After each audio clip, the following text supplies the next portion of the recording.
Thanks. Hashtag Missional Voices. So,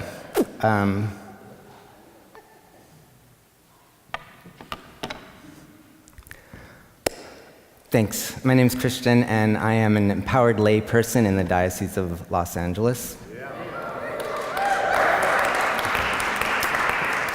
This is weird. I'm kind of geeking out right now because I'm sharing space with Bishop Catherine and Winnie and Stephanie and Christian and Alan and the team have done an amazing job here, and I'm super impressed online. It looks amazing. It looks amazing here. It's really good to be here. Thank you so much for letting me use my hashtag missional voice to spread the love that is laundry love. I hope you don't regret it. I'm a bit nervous, and my previous speaking engagements have been hit and miss. I'm the Episcopal Relief and Development Coordinator for our diocese, and when I first started that position, I was speaking at I was attending a conference, missions conference in Colorado, and Brian Sellers Peterson, who was staff at that time, asked me to speak about a program. I was new, and so I did. Well, I think I did. I was in a big room with hundreds of people. There was no stage, no podium. I just went up there and got in front of the room, and I went a bit blank.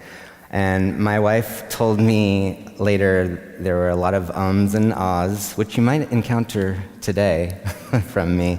And then I was lifting up my shirt and scratching my side a lot. I don't know what was going. So I'll just keep referring to this page because I got it mostly all written down here. So, what is laundry love? For those unfamiliar, laundry loves are regular opportunities to help people who are struggling financially by assisting them with doing their laundry. Relationships are built, and laundry loves become small communities of common concern in which people often find that they receive assistance and benefit with other areas in their life. For those living below the poverty line, washing clothes presents both a logistical problem and a financial hardship. Laundry Loves partner with local laundromats so that people living in shelters, motels, cars, garages, and on the streets can do their laundry.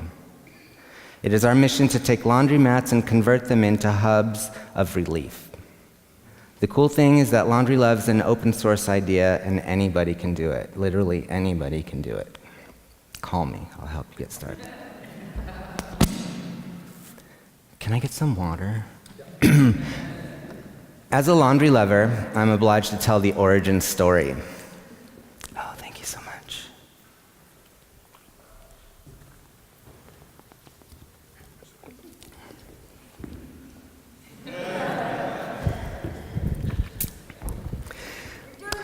Oh, thanks, man.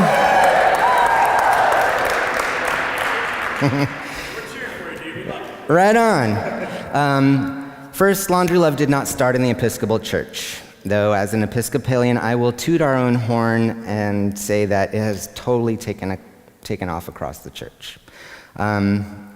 We've gotten a lot of press, which is great, but sometimes it appears that it's an invention of ours, which it is not. It started among a group of friends in Ventura, California. Greg Ressinger was among that group of friends and is the national director of Laundry Love, the organization. Though I use the word organization loosely, it's really just Greg and 3 other coaches, mentors, and that guide and direct the initiative. The story of Laundry Love began with a man named Eric. He went by T-Bone on the streets. He was a homeless man living in Ventura. Ventura is a town in California and has a large homeless population, similar to a lot of beach communities in Southern California. T-Bone was kind of a popular person, a mayor of sorts among the homeless community there. T-Bone passed a couple of years ago, but there's a shrine now near the beach for him. Anyhow, in one particular conversation, Greg and the gang asked T-Bone a question. How could we come alongside your life in a way that matters? He gave an honest and practical response. If I had clean clothes, I think people would treat me like a human being. If I had clean clothes, I think people would treat me like a human being. Every single Laundry Love effort is attached to this man and his desire to be treated like a human being. It was never thought that a simple conversation 14 years ago would spark an idea that continues to care for tens of thousands of people every month. By the way, the original Laundry Love is still going strong on the first Tuesday of the month in Ventura, along with two newer ones in the community there. Greg has moved on to Portland, where he's a pastor of Foursquare Church there, and of course he has a Laundry Love there in Portland.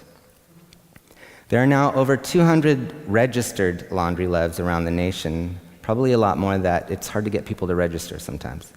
But about 60 of those are new to the last couple of years, and many of those are ministries of Episcopal parishes. We have started 12 in my home diocese of Los Angeles.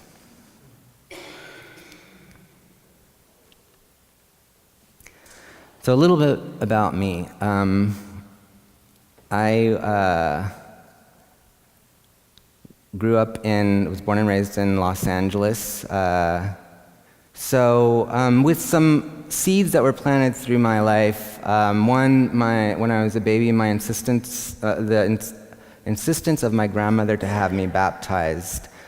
She was the only rock in my life. She passed when I was 15, but that stuck with me, so I wanted to have my son baptized. That was one seed. And I felt this tether to God, and I followed that up, starting with finding a place to get my son baptized, and we got him baptized in a little kind of heaven's waiting room church, that's Episcopal church that's no longer there in San Diego. But we were off. I found a church near home in Huntington Beach, and my wife and I were all in. There was such grace and love, and people loved us till we could love ourselves, and we quickly grew up in the church and became adults. So we were there, and we were being fed, and being fed, and being fed, and it was awesome. And I was taking it all in, and taking it all in. And after a while, I was starting to get a little full, getting a little tummy ache. I was eating. I was being fed, and maybe even a little bit of fat. And I knew that I needed to get out there I didn't know, but I did need to get out there and exercise what I was being fed and work that off out there. There was a mission trip going to East Africa, to Tanzania, that was somebody new in our parish had some experience there, and so we were going. So my wife says this is the first time she heard God audibly speak to her. We were in the pews. This idea was being presented, and she looked at me, and tears streaming, she says, "We need to go." So we're not well off or anything, but we'll try to go. Some angels swooped in and made it possible for us to go, and it was life-changing. We were considering long-term foreign mission. We got in touch with David Copley at Mission Personnel Office, and we were going forward. And I had some neck surgery, so I couldn't really walk away into some mystery that is foreign mission. My family and I didn't feel it was right. But we were changed from our experience in Tanzania, and we still wanted to be there. It also made us see urgency everywhere when we came home. Everything needed attention, and it made us good citizens of our own country and our good parishioners in our church. It changed us in the deepest way. So we decided to start doing short-term foreign missions, and inviting the personal mission of our household was to invite as many people as we could into the same experience that we had, that life-changing experience with the Spirit. We did that. We were getting more involved in church, but I was saying yes to a lot of ministries that were not glorifying God.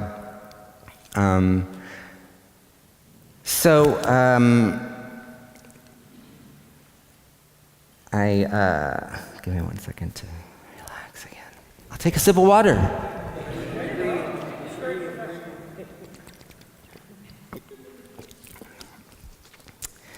Anyhow, I started getting anxious about church too. I kind of grew through church quickly and then came out the other end, and I didn't know about emergence yet, and I was like, this stuff is not making sense anymore. If I'd keep going to Africa and come back, and it was such a spirit-filled church there, and I'd come home and the organ, and it sounded like a dirge, and the Episcopal Church, and you saved my life, and I owed it a life, and I didn't want to leave it. So with the blessing and the pushing and the encouragement of bishops and other clergy, I started a small emergent gathering called TOMS in Orange County on September 25th of 2011, when that was a group of kind of anxious Episcopalians that were feeling the same thing as me, like, I love this church, I want to share it with everybody, but it's a hard sell right now. I can't. It's like you can't say, oh, come for 6 months, you'll get it. You know, you got like a shot, you know.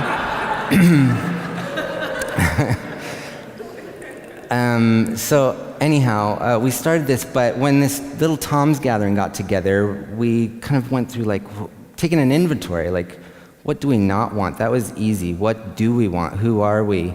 And service became obvious, and it was paramount. It was worship was secondary to service. So we did some homework. Are we going to start something new? Are we going to attach ourselves to something? Laundry Love came up. As I said, it's been around, but I'd never heard of it. One of our members brought it, and I'm like, this is perfect.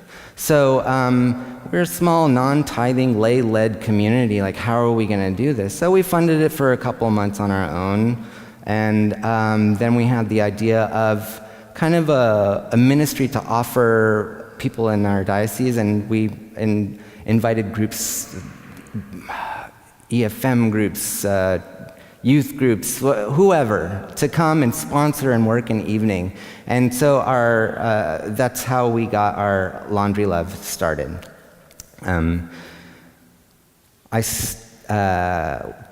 So Laundry Love was equally part of our mission, equally part of our worship. What's not church about it? It's our worship space, it's our third space, it's our middle space, it's our time to be with the people in our neighborhood. I'll keep going now. But it's worth mentioning that the first 3 Episcopal Laundry Loves in the Diocese of Los Angeles were all started out of the emergent gatherings. Is it still cool to say emergent, or is it is that passe now?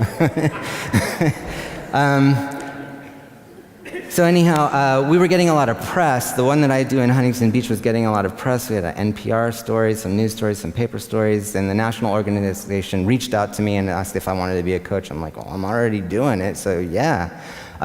So I now field calls from all across the country, from Maine to Hawaii, and a lot of those calls are coming from Episcopal churches to help them get started. So anyhow, what is it? This is a neighboring movement. The mission of Laundry Love, that is the mission of Laundry Love. We're a neighboring movement. It's about being a good neighbor. It's about loving thy neighbor. Laundry Love is really an entry point into the neighborhood. Through the simple act of washing clothes, Laundry Love allows us to share stories and listen. Listen to the hearts, the passions, the likes and dislikes of the people who come to our Laundry Loves. Listening to someone's story is, to me, one of the greatest gifts we offer. The beautiful thing about this is we had a lot of time just to be with each other, and having this happen over and over again allows us to build up trust and build friendships. Through listening, it is our hope that we will figure out ways to better serve the people that live in our neighborhoods. Each Laundry Love location will have a different feel, a different focus, a different set of services. At some Laundry Loves, we've seen people start tutoring centers, and other places, food giveaways. In other places, job placement or basic medical needs. medical care. The list can go on and on. At my Laundry Love in Huntington Beach, we've started a grocery program. We always have a home-cooked meal. We have haircuts and shaves. We also have social workers come in and inform and guide people through local and governmental services. And now, because we better know our guests and because we are more knowledgeable of the network of services around, we have been able to direct people into housing. But most importantly, there's usually a dance party.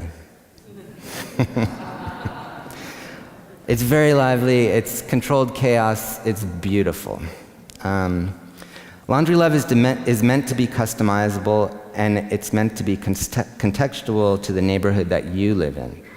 Laundry Love is a great first step. It is not the end, it is not the goal, it is the entryway into the life of our community.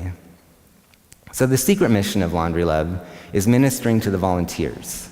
Since this is a neighboring movement, we provide a safe and sacred space for people to practice their neighboring skills. Laundry Loves provide that time and space to be uncomfortable, to stretch yourself, and then hopefully get comfortable with the other. This stuff takes practice. It's kind of about relationship and location. Where are you hanging out? Who are you hanging out with? I have been transformed and continue to be transformed by just switching up my routine and making a point of being in a new situation with different people. Laundry Love is that for many of our volunteers. I have witnessed so many of our volunteers, even the introverts, just change. They come into a new understanding of themselves, their neighbors, and the community. That is a seed that grows and helps people see their global community with new eyes. Now, the theology.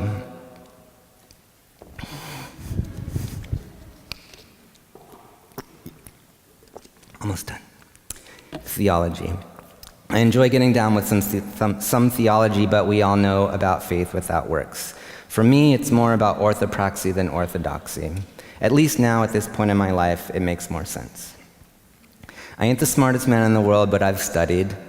Maybe a little more than some laity, probably a lot less than you all. I am familiar enough with Scripture to know what Jesus was trying to teach me, to show me. Jesus wants me to show him the love. He wants to see the love I have for him and for my neighbor. So I look for opportunities to do that. And one pretty little package is Laundry Love. And I can share that with you, and I can share that with my neighborhood, and I can invite a friend into an immediate experience with the Spirit, and they can have their own relationship. I don't usually talk about why I'm doing it, but if someone cares to ask, I will tell them that from my understanding of Scripture and the example of Jesus' life, that I should embrace the other and do it with a humble heart. Simple. I wish I had a deeper theology than that to share, but that is what I am currently working with. Thanks. My friend and the priest at Thad's, Jimmy Bartz, very beautifully and simply put it, as he does like he did, it's the modern day foot washing. I appreciate Jimmy's quote because it describes Laundry Love in a modern, relatable context. Now, Maundy Thursday and the foot washing that happens on it is beautiful, but it is symbolic and sometimes hard to find how it applies. And to me, so much of church is symbolism. I think a lot of people desire more than symbolism these days. We want a church with thoughtful theology, but also with equally thoughtful modern ministries. Hands-on ministries that they can be a part of and really do something. Why wash feet when we can do something similar, but tangible and with benefits? Now, don't be mad at me. I love tradition and symbols and smells and bells, but we need balance. We need to get into action outside, out there. Get fed in here and exercise out there. I think my friends and I at Tom's and Laundry Love in Huntington Beach consider ourselves practitioners rather than theologians. We are acting ourselves into a new way of thinking instead of thinking our way into a new way of being. And I see it working in us. I think this is the great way to be the church, especially nowadays. I know this is the way for me, and I know it is for the constituents of Laundry Love. So what's in store for the future? We heard in Luke earlier today that the harvest is plentiful, but the workers are few. We plan to provide more spaces for the laborers to work. So we will continue to spread the love that is Laundry Love. As I mentioned earlier, a lot of the Laundry Loves that come online in the last couple of years, and that is because people that do it for a while are great evangelists and usually eager to help others get started. And I have a lot of Laundry Love grandchildren right now. The next thing that I and some clergy are speaking about is an intentional space for laundry, community, and worship, all under one roof. And that's kind of what's cooking right now. Thank you so much for having me. I hope it wasn't too painful.